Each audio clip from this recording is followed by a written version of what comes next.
Howdy, howdy, howdy, my name is Sasuke, and welcome back to Let's Read the SCP Foundation Wiki. Now, I ended the last episode by saying that I think 155 is going to be about that Bobcat video game that's super bad, and then as soon as I clicked the stop recording button, I remembered that's Bubsy, not Bugsy. So, no luck on that. Unless they found a way anyway. But we're going to be starting with the Nevadan Extraterrestrial, which is probably something Roswell related. Followed by Anna, and then Overpopulation, and then the Garden Gnome, and then Bugsy. So, well, it's Euclid. Due to 1051's main danger being information leakage, efforts towards containment have been placed into denial or falsification of rumors surrounding its existence. Agents are to be reminded that any reference towards 1051 or similar concepts wait. Is this because Area 51, 1050... Oh my god.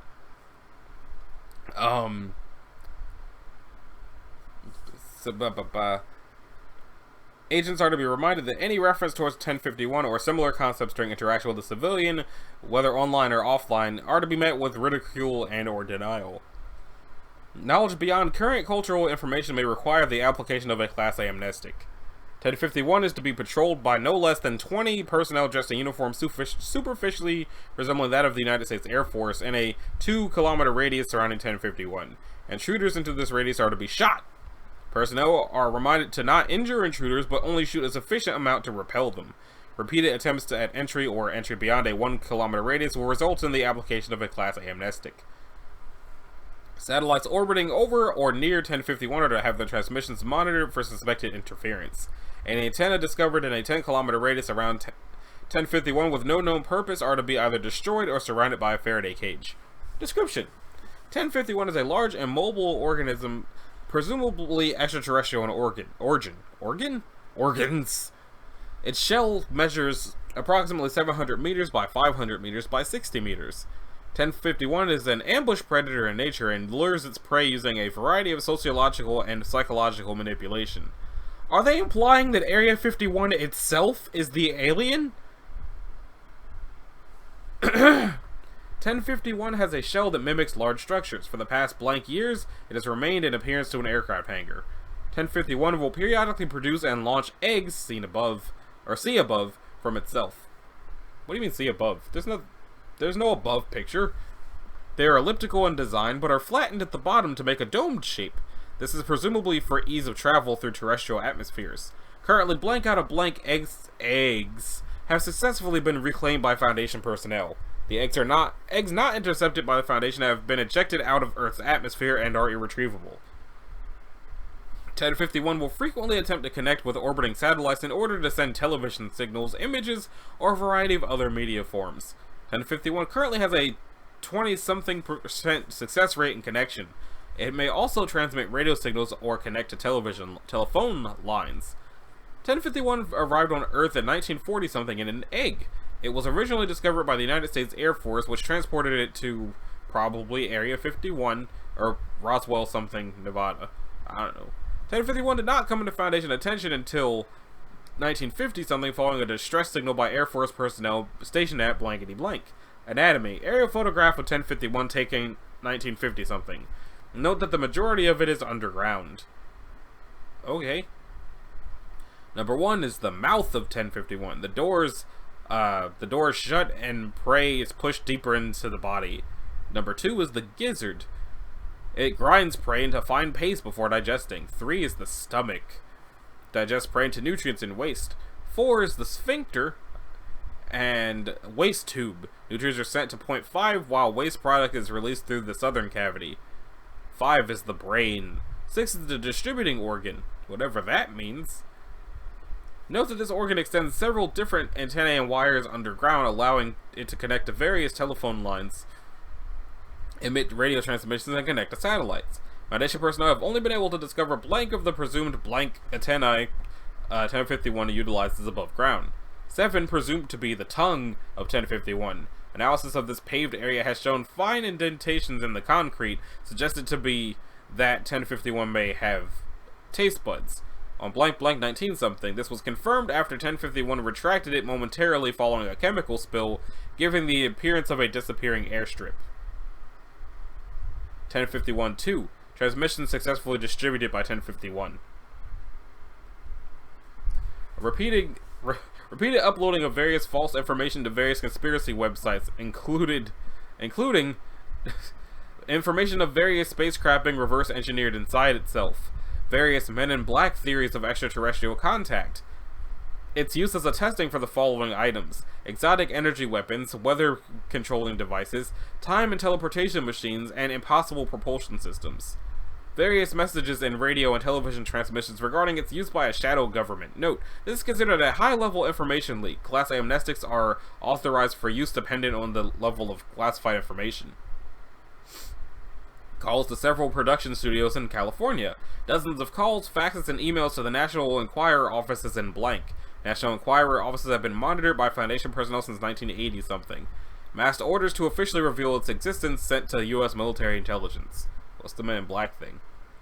The Unusual Incident Unit Hub. The UU. Okay, interview 1.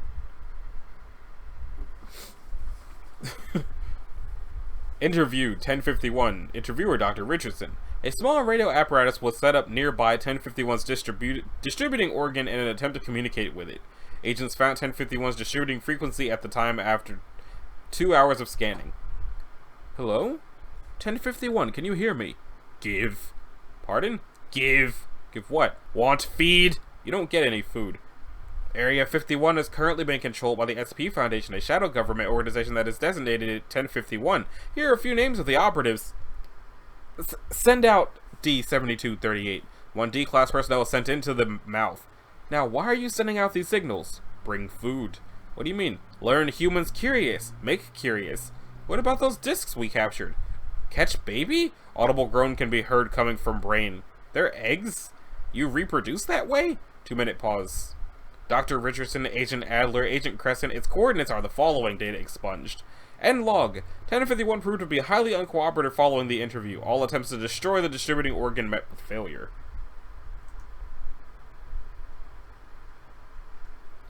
Interviewed Sergeant James Burnson by Dr. Richardson. Sergeant Burnson sent out the distress signal received by Foundation personnel that led to the discovery. Good afternoon, Sergeant. Good afternoon. You were working in Area 51, yes? The Air Force Base? Yes.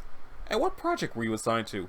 Security and regulation of research regarding the unidentified flying object recovered from Roswell in 1947. And what was the object itself? White, dome-shaped meteorite.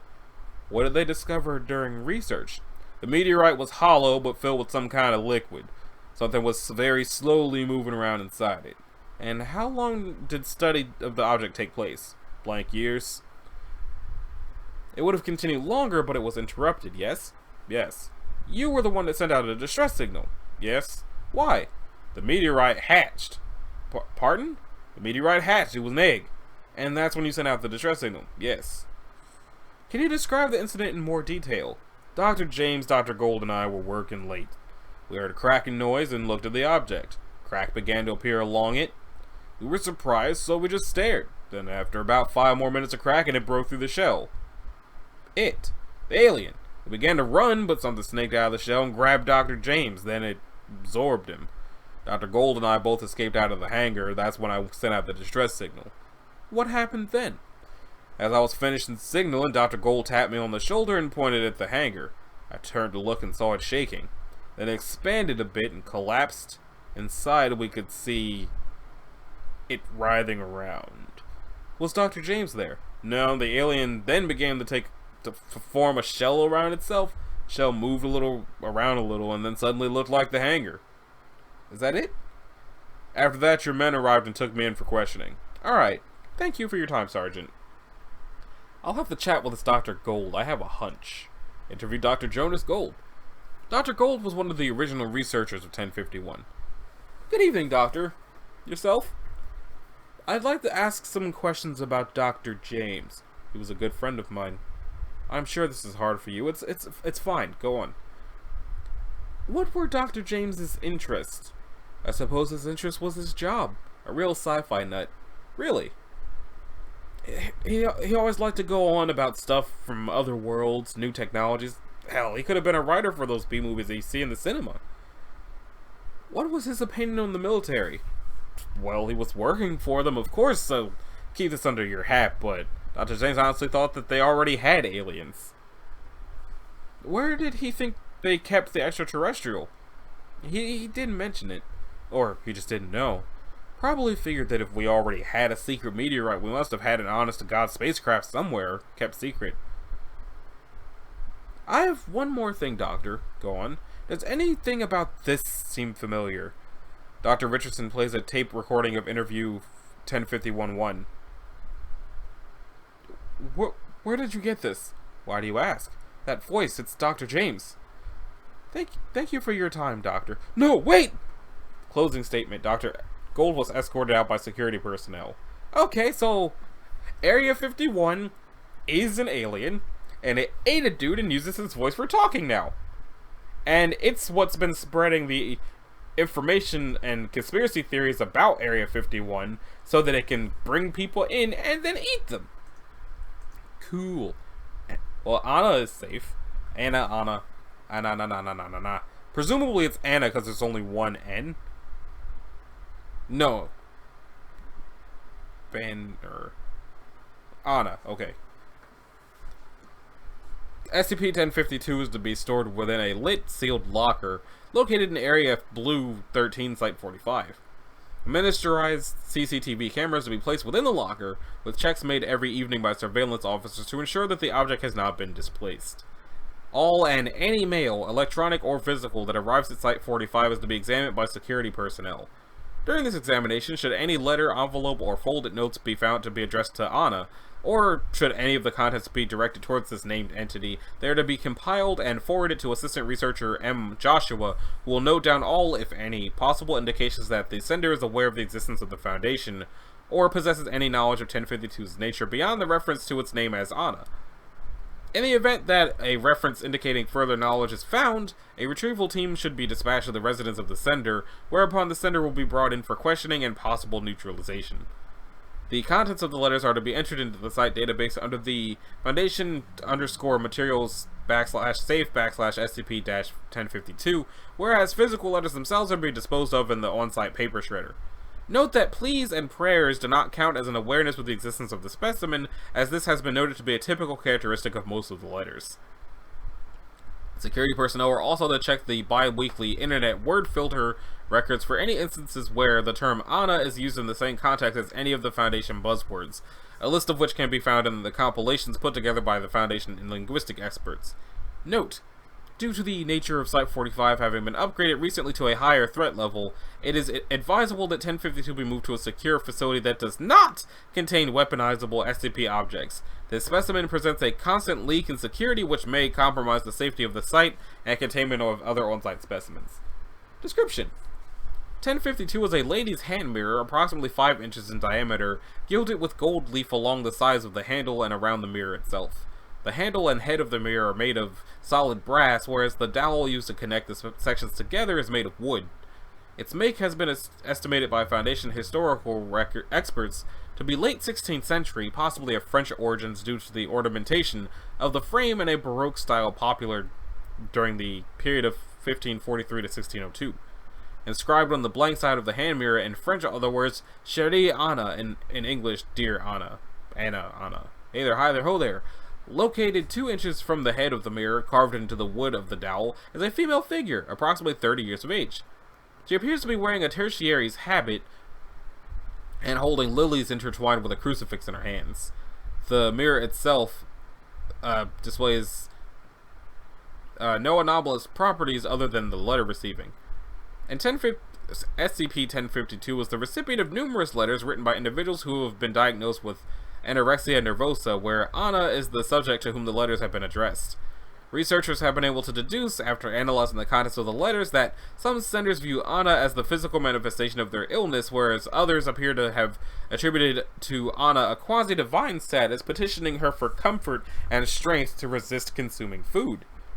It is currently unknown how letters addressed to 1052 reached their recipient, despite the many senders initially apprehended displaying no knowledge whatsoever about the Foundation. SCP-1052 dates back in Foundation records to the earliest available Level 3 clearance. At Level 3 clearance, thus it is likely that it has been in possession of the Foundation for at least over a century. Further unofficial records state that it was passed on to Foundation personnel by Redacted, who was at the time an associate of the Foundation due to the circumstances of its retrieval.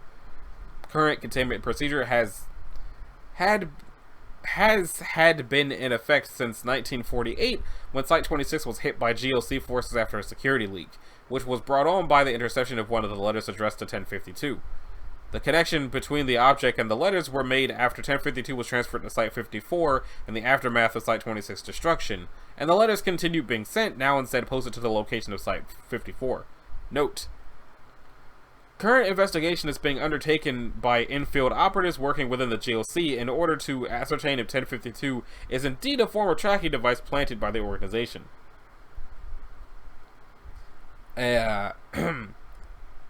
Addendum 1052A, contents of a letter to Anna, dated 21st of September 2003. It's got some strong language in it, but there it is. Dear Anna, fuck you.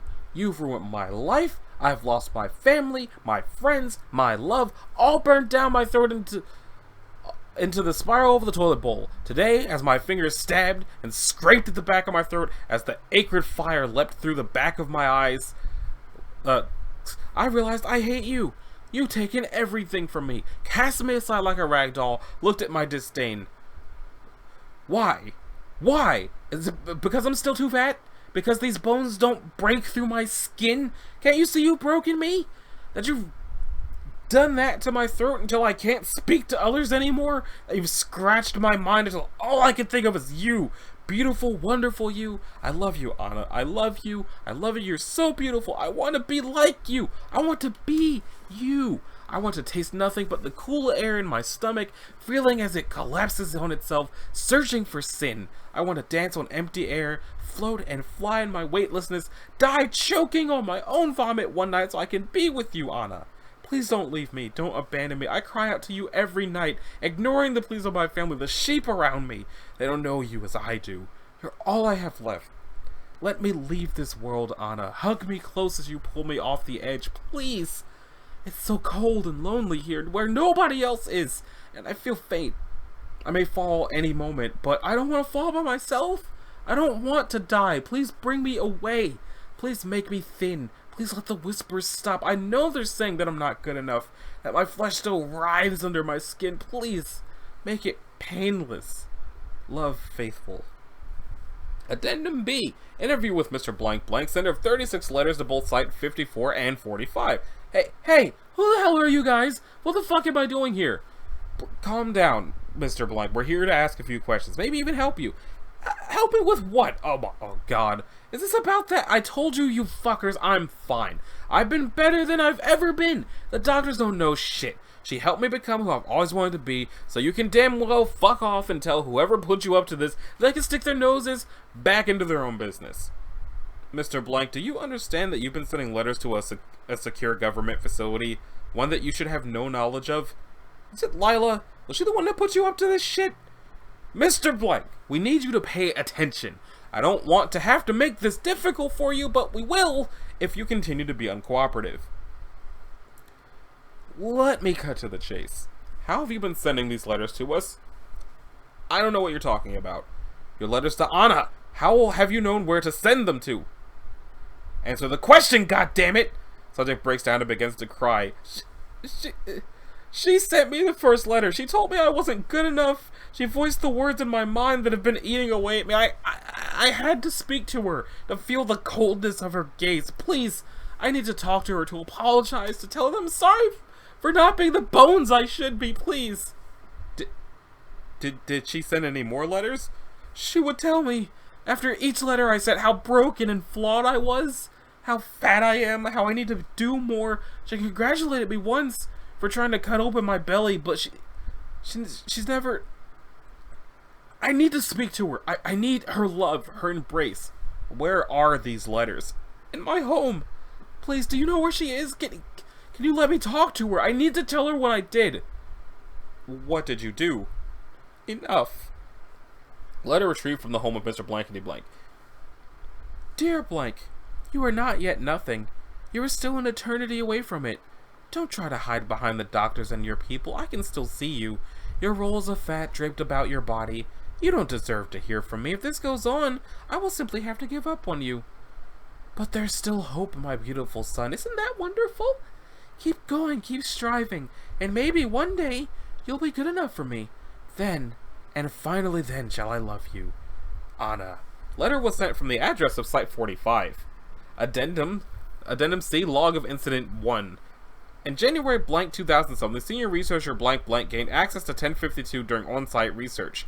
However, due to less stringent measures implemented than regarding the personal lives of the researchers, it was overlooked that his own biological daughter, a Ms. Blank Blank, was one of those who had sent letters to 1052.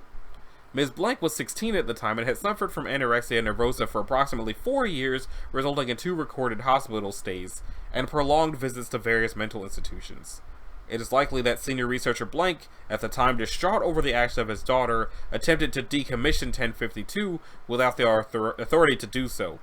However, 2 days before his scheduled experiment with 1052, which would have involved him spending time alone with the object while observed by third parties, senior researcher was found murdered in his home. Subsequent searches of his home by Foundation personnel turned up a series of letters going back and forth between Ms. Blank and Anna. The last letter from Anna informed Ms. Blank that it was in danger due to her father. Ms. Blank has since been detained by the Foundation and is currently undergoing psychiatric treatment and confinement in Foundation Mental Health Complex blank blank. It is thus presumed that either 1052 or the letters it produces are mild cognitohazards, and that the danger posed by the object is higher than previously suspected. Changing of the object class from safe to Euclid is currently under consideration. They should probably hurry up on that. Okay, so next up is overpopulation, which Anna is apparently trying to take care of. Overpopulation is Keter, though. Is it actual overpopulation or is it something else? Because actual overpopulation could theoretically also be a Keter class threat. What with the planet dying from humans ruining it and all. Anyway, due to the destructive properties of 1053, it is currently isolated in Area 1053. Mobile Task Force Omicron 7, Omicron Persei 8, Bounce Houses, is always on alert, stationed outside 1053 in order to end emergence events. 1053 itself is encased in a steel box with a sensitive scale below it in order to act as an early warning system for emergence events. Purposeful testing with 1053 has been discontinued, and as such, access is prohibited under normal circumstances. 1053 appears to be a street map of Redacted, centered on the most urban portions of the city. The date on the map, as well as its features, are consistent with the year 19-something. Under most circumstances, the map is mundane, except the mild regenerative properties it possesses, see below. The map is made out of paper, and samples have shown no anomalous properties. Unfolded, it is 0.25 meters by 0.4 meters, and folds to 8 centimeters by 5. Periodically, footnote, thanks to research by Dr. Blank, the Foundation has concluded that emergent events occur when the nation of Redacted nets approximately something thousand new inhabitants. Efforts are currently being taken to keep Redacted stagnant. 1053 will cause a lamed gamma level spatial anomaly known as emergent events. Land within a 50-meter radius of 1053 will begin to change into streets, buildings, sidewalks, and other scenery consistent with the city of Redacted in 19 blank. Actual landmark street names or neighborhoods from Redacted do not exist. Rather, small details such as street lamps, the style of building, etc. are pieced together to form this new area, hereafter Ground 1053. Scenery inside of buildings, Ground 1053, sorry, I read the wrong line, has been described as extremely urban or a nest of streets.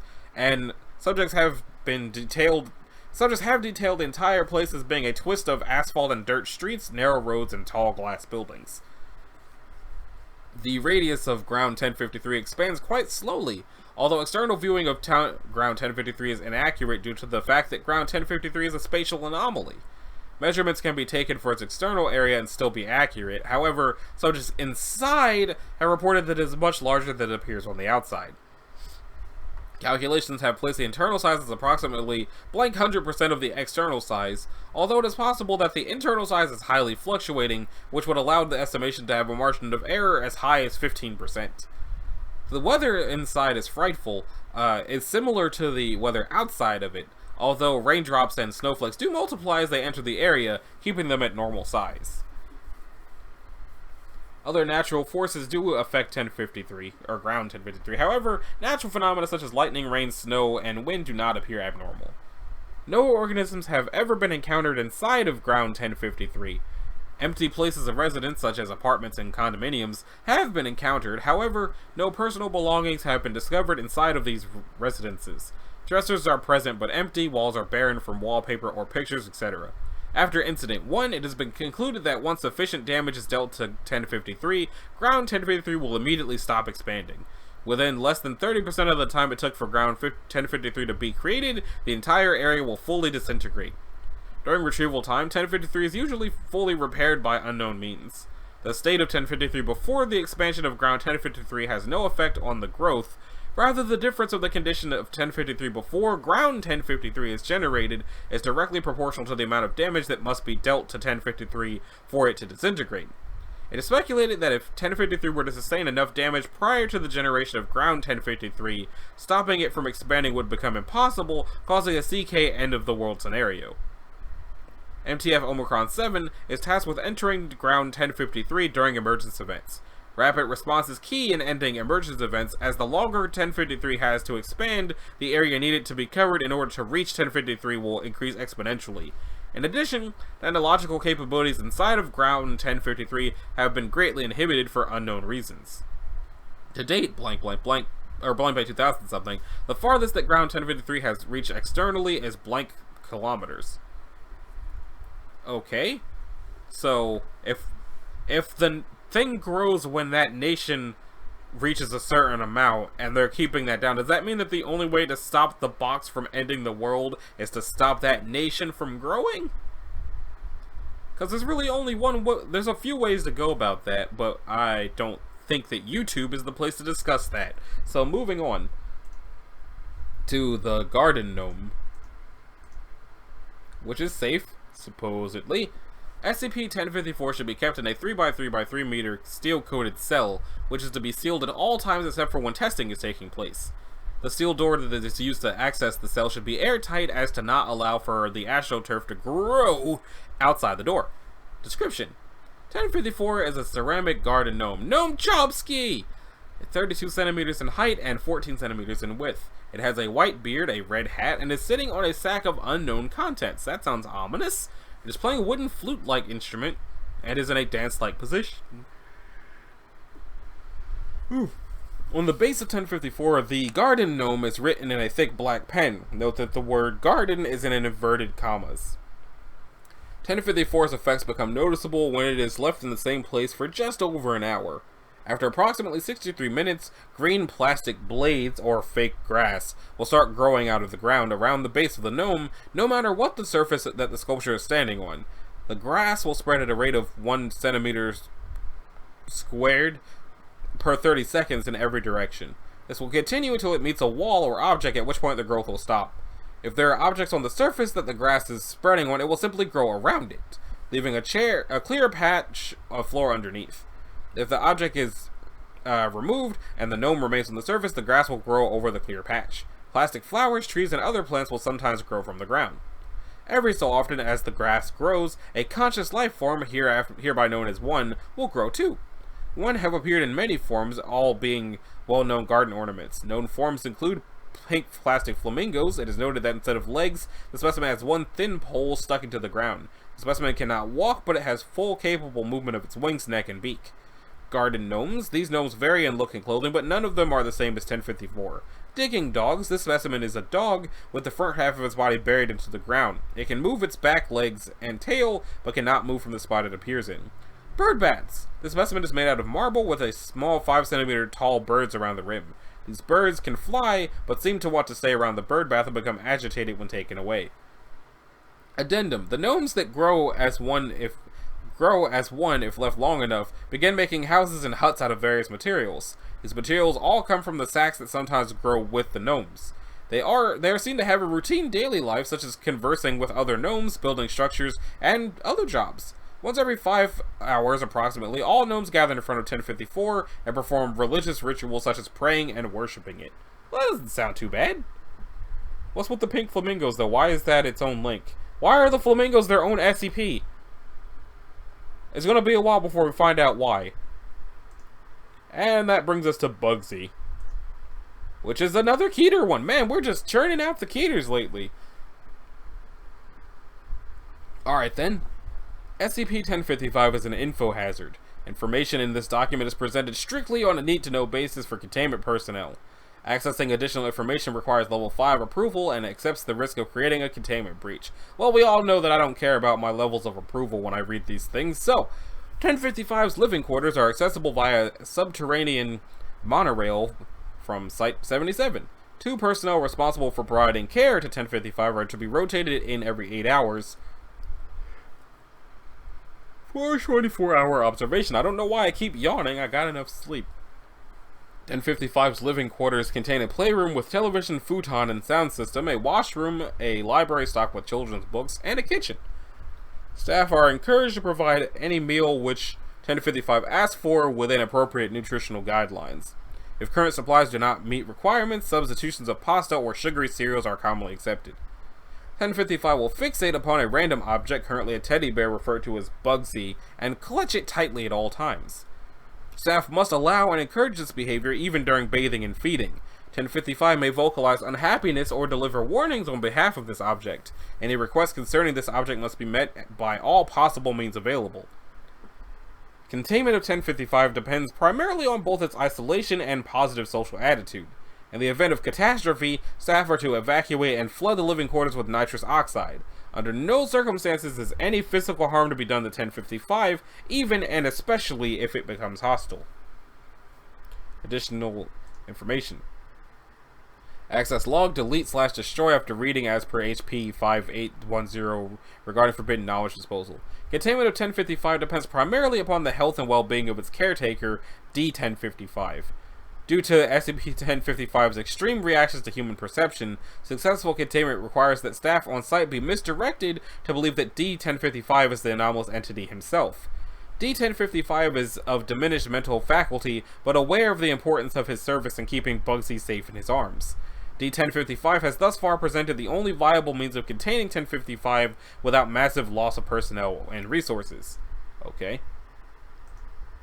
Level 4 personnel who oversee containment of 1055 are not allowed within 50 kilometers of Site 77, nor may they directly interact with any personnel tasked with its maintenance.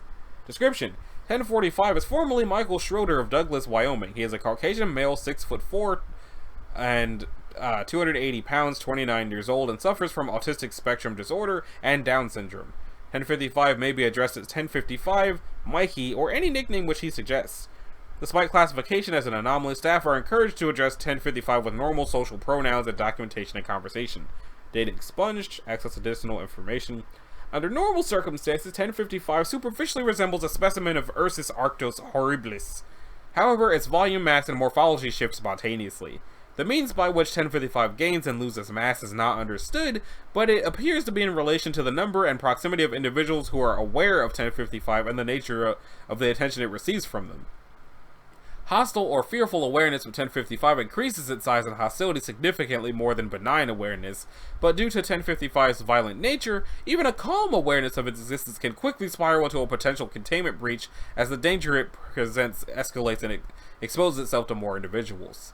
In the event of a catastrophic exposure to human awareness, 1055 will quickly be overwhelmed by its own size and will no longer be able to effectively move at will.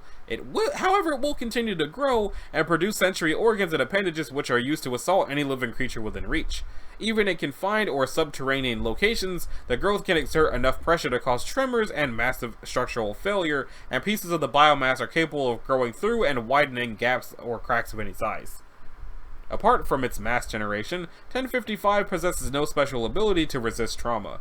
Portions of 1055's biomass that are removed via trauma do not regenerate or continue living independently. However, about 75% of any hostile action taken against 1055 to date has failed to destroy more of the organism than the very act itself generated, even in circumstances where the trauma was applied remotely via bombing or automated defenses. No upper limit to the size or lethality of the biomass has been established during containment breaches and exposure to civilians and unscreened personnel. The only event which has ever been shown to effectively reduce 1055 in size is the death of at least 80% of the individuals aware of its existence. Amnestics of any class are not sufficient to eliminate awareness. Total elimination of 1055 is hypothesized to require the extermination of all previously exposed individuals, including the O5 Council itself and anyone who is reading this document. It is the O5 Council's unanimous opinion that a failure to properly restrain 1055 could quickly spiral into an XK-class scenario if its existence became publicly known. Whoops! Okay, addendum. Containment procedures adapted from captured GOI intelligence. GOI was unsuccessfully researching attempts to destroy it, which led to its escape and subsequent data expunged. Current procedure was adopted from following 1055's 12th containment breach, which resulted in sustained precision bombing upon former Site-76 and the loss of all personnel with the exception of 1055, previously classified 492291, see Form 1055-46 re-termination exemption. Double-blind recovery teams found D-1055 alone in the rubble, clinging to the shredded remains of 1055 as a security blanket. It is hypothesized that D-1055 lacks the full capability to understand Bugsy's true nature, and that, as his awareness of 1055 is obsessively protective and affectionate, he is not capable of triggering the escalating growth and hostility that normal human interaction produces. According to the interviews with containment personnel, it appears that 1055 itself either currently lacks the body and muscle mass to resist 1055, or it simply lacks the will to resist. The majority of personnel have been successfully convinced that 1055 is a poorly sewn, if disturbingly realistic stuffed animal. Any movement or other indications to the contrary have been attributed to 1055's supposed anomalous nature. The various O5 people.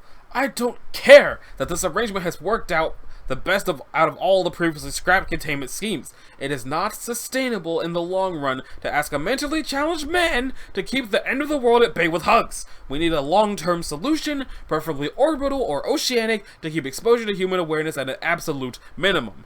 0510. Tell Mikey that we're taking Bubsy away and we're facing a brand new containment breach. I recommend doing so in person. That would at least be one less person who knows about this thing. 055. Via Protocol 12, we are already recruiting in plenty of mentally challenged individuals for Keter work. We're grooming future candidates to inherit 1055's duties and to act as backup if the worst happens. Argue all you want for putting it in the sky where anyone can see it. This is the cheaper and safer option by far. Okie dokie. So, the reason the bear is Keter is if anyone comes across the bear and knows what it actually is, it grows. And it will never stop growing until everyone who knows what it is dead. But the more it grows, the more people will see it, and the more people will understand it, and the more it will grow, etc., etc., etc. I agree with the O5 personnel who said that they should just dunk it in the ocean. Probably the safest way to do so would be to somehow get Mikey and the bear in a truck without anyone seeing either of them. Put a blanket over the both of them before taking them out of the room. Bring them to the truck. Not tell the drivers what's going on, and just drive the whole damn truck into the ocean and just let it go. If they do that, no more Bugsy. Just bag Mikey and Bugsy. Not bag them, but just cover them with a blanket. Not tell Mikey what's going on so that the bear doesn't freak out. Not alert anybody about the bear and just let them know that the bear is to keep Mikey calm. Put him in a truck in the ocean. Maybe have some more disposable dudes drive the truck so they don't lose anybody they need. Problem solved. But I don't work for the SCP Foundation, I just make their job more difficult by reading about it. That being said, that about does it for this episode of Let's Read the SCP Foundation Wiki. In the next one, we're going to be reading Resize It, Absence of Shark, The Semi-Visible Man, Infectious Censorship, and Penangolin? Preganinet? If you liked it, a like and a subscribe will be groovy. If you didn't, you don't need to do either one of those things. If you'd like to click the bell, you can do that as well. And I will see y'all in the next one. Later.